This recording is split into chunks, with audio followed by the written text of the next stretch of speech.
Hello guys, I hope कि आप सभी अच्छे होंगे और आपने मेरी पहली वीडियोस देखी थी। अगर आप चैनल पर नए हैं, चैनल को लाइक शेयर सब्सक्राइब जरूर करें। आज का मेरा टॉपिक है एल्बर्ट आइंस्टाइन। उनके बारे में मैं आपको एक स्टोरी बताना चाहूँगी। जो हमारे ग्रेट साइंटिस्ट थे एल्बर्ट आइंस्टाइन, वो बचपन से बहुत होशियार नहीं थे, बल्कि बचपन में तो बहुत डल थी।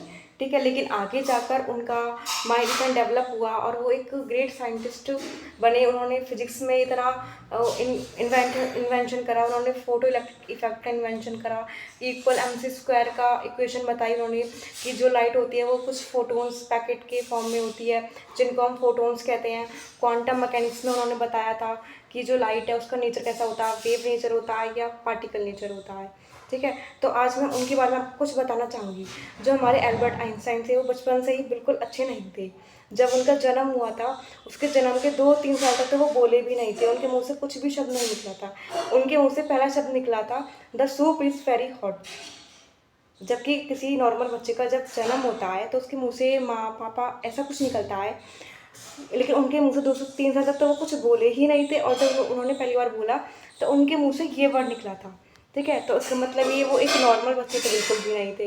ठीक है, उनका जन्म जर्मनी में हुआ था, 14 मार्च को 1879 में हुआ था। वो बहुत अलग थे सबसे। अलग इसलिए थे क्योंकि वो किसी भी चीज़ को देखकर उसके बारे में सोचते थे कि अगर वो चीज़ हो रही है तो वो क्यों हो रही है। जैसे कि वो स्काई में देखते थे कि जैसे हमारे स्टार्स हैं, ये मून वगैरह, मतलब ये क्यों शाइन करते हैं, या जो हमारा ब्रह्मांड है वो कैसे बना, किस तरह से किन किन एलिमेंट से मिलकर बना है, क्या हुआ है। लेकिन जो हम सब हैं, हम इस धरती पर रह रहे हैं, लेकिन हमारे दिमाग में ऐसे क्वेश्चन नहीं आते। मैं ये नहीं कहती कि हर किसी के दिमाग में नहीं आते, लेकिन मोस्ट ऑफ द 80% लोगों के माइंड में कभी कोई नहीं सोचता कि सब चीज़ें कैसे होती हैं। और जो हमारे ऊपर स्पेस की जो दुनिया है वो कैसे है, कैसी है। जो एस्ट्रोनॉट जो जाते हैं उन्हें तो पता होता है, लेकिन बाकी जो एस्ट्रोनॉट नहीं है वो लोग सोचते भी नहीं है कि वहाँ की जो दुनिया है वो कैसी है। तो कहने का मतलब ये है कि जो एल्बर्ट आइंस्टाइन थे वो बहुत क्यूरियस थे। क्यूरियस, उनके अंदर बहुत क्यूरियोसिटी थी, जानने की इच्छा थी कि कोई भी चीज़ होती है तो वो कैसे होती है। ठीक है, मतलब वो रटने से ज़्यादा वो सोचने पर, समझने पर फोकस करते थे।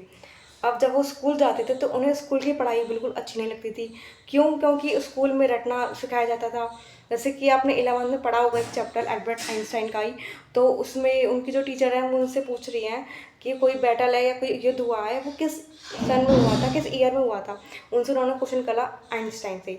तो आइंस्टाइन ने ये कहा कि हम इन्हें क्यों याद करें, जो चीज़ पास्ट में हो चुकी है उसको वैसे भी क्यों याद करना। ठीक है, जिस राजा ने युद्ध करा, जिसके साथ करा, जिस भी सन में करा, उसको याद करके हमें क्या मिलेगा। जो चीज़ ऑलरेडी बुक में लिखी गई है उसको याद करके हम क्या कर लेंगे। ठीक है, इससे अच्छा तो ये है ना कि उन कि जो चीज़ के बारे में हमें पता नहीं हो हम उसके बारे में सोचें, उसका इन्वेंशन करें, उसकी खोज करें कि वो कैसे हो रही है, क्यों हो रही है, क्या रीज़न है उसका। उनकी सोच ये थी, और बिल्कुल सही सोच थी। वो मैथ एंड फिजिक्स के लिए बहुत जाने जाते हैं, क्योंकि उनका favourite subject math and physics ही था। ठीक है, उन्होंने बहुत छोटी सी उम्र में उन्होंने कैलकुलस जैसे सवाल सॉल्व कर लिए थे, जो कैलकुलस 11th-12th में आती है। और बल्कि उसके बाद जब ग्रेजुएशन करते हैं, बीटेक या बीएससी वगैरह करते हैं, उसमें आती है कैलकुलस, जो हार्ड आती है, इंटीग्रल डिफरेंशियल क्वेश्चन। वो पहले से ही कर लिए थे, उन्होंने सॉल्व कर लिए थे। और वो ब्लैक बोर्ड पर मतलब सॉल्व करते रहते थे, लिखते रहते थे। उनके अंदर ये सब चीज़ें बहुत थी। उनका पढ़ाने का बहुत मन हुआ करता था। एक टाइम पर मतलब उन्होंने टीचिंग भी ज्वाइन करी थी किसी स्कूल में, लेकिन वहाँ पे उन्हें किसी ने इसलिए नहीं लिया क्योंकि उनके पास बहुत नॉलेज थी, बहुत डीप नॉलेज थी। इसलिए जो प्रिंसिपल थे उन्होंने ये सोचा कि इसके पास इतनी डीप नॉलेज है तो ये पता नहीं बच्चों को क्या बताएंगे, कैसे समझाएंगे।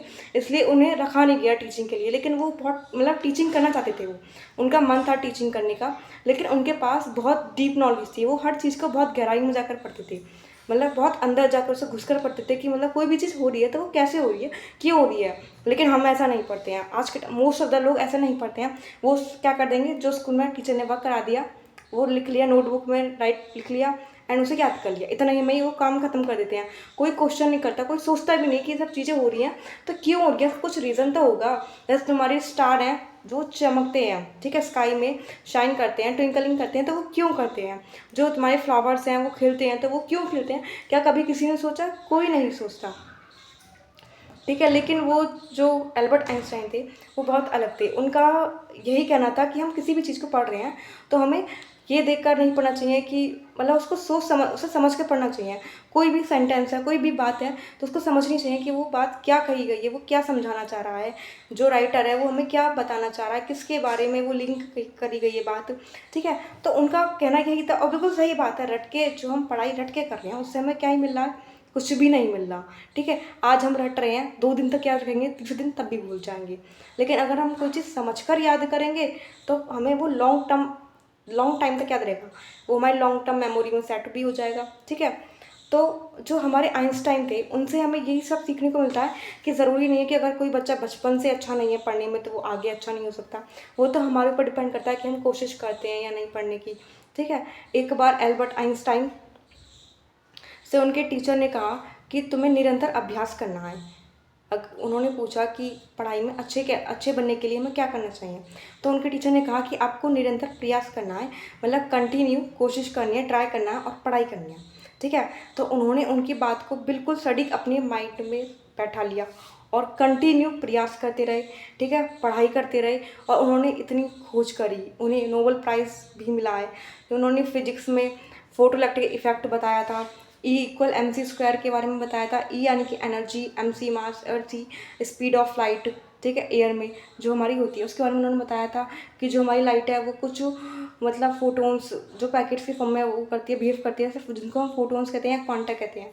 क्वांटम मैकेनिक्स में उन्होंने बहुत वो करा था, थ्योरी ऑफ रिलेटिविटी दी थी कि जो हमारा ब्रह्मांड है वो कैसे बना है, किन तत्वों से मिलकर बना है, ठीक है। रिलेटिविटी के बारे में बताया था उन्होंने, और बताया था कि जो हमारा स्पेस है उसमें ऑक्सीजन होती है नहीं होती है, ये सब चीज़ें उन्होंने बताई थी, ठीक है। उन्होंने बताया था कि जो हमारी लाइट है वो कैसा उसका नेचर होता है, वेव नेचर होता है या पार्टिकल नेचर होता है, ठीक है। मैथ में उन्होंने कैलकुलस जैसे सवाल सॉल्व करे थे बहुत कम उम्र में ही। तो उनका जो माइंड था बहुत अच्छा था। आपने सुना भी होगा कि जब उनकी डेथ हो गई थी उसके बाद उनके माइंड पर रिसर्च करी गई थी, जबकि उनके मतलब साइंटिस्टों ने मना कर दिया था कि कोई भी उनके माइंड को छेड़ेगा नहीं, कोई ब्रेन को छेड़ेगा नहीं। लेकिन जो उनके बेटे थे उन्होंने परमिशन दे दी थी, तो उनके ब्रेन के बहुत सारे टुकड़े करे गए थे और उनको लेबोरेटरी में देखा गया था कि उनके ब्रेन में ऐसी क्या चीज़ थी जो वो इमेजिनेशन कर लेते थे, ठीक है, मल्टीप्लाई कर लेते थे अपनी इमेजिनेशन में ही, अपनी सोच में ही।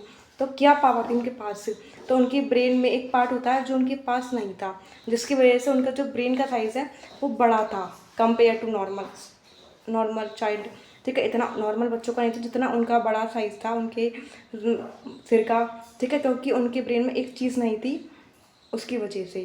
तो जो हमारे आइंस्टाइन थे वो बहुत क्यूरियस थे, उनके अंदर बहुत क्यूरियसिटी थी, जानने की इच्छा थी कि कोई भी चीज़ हो रही है तो वो क्यों हो रही है, कैसे हो रही है। एंड देन उन्होंने फिर आगे वो कोशिश करते रहे, उन्होंने हार नहीं मानी और इन्वेंशन भी करी, उन्हें फिर नोबेल प्राइज़ भी मिला। तो हमें उनकी स्टोरी से यही सीखने को मिलता है कि हमें कभी भी हिम्मत नहीं हारनी चाहिए, हमेशा कोशिश करते रहना चाहिए। Thank you. अगर आपको वीडियो अच्छी लगी हो तो लाइक शेयर कमेंट ज़रूर करें। Thank you so much for watching my video.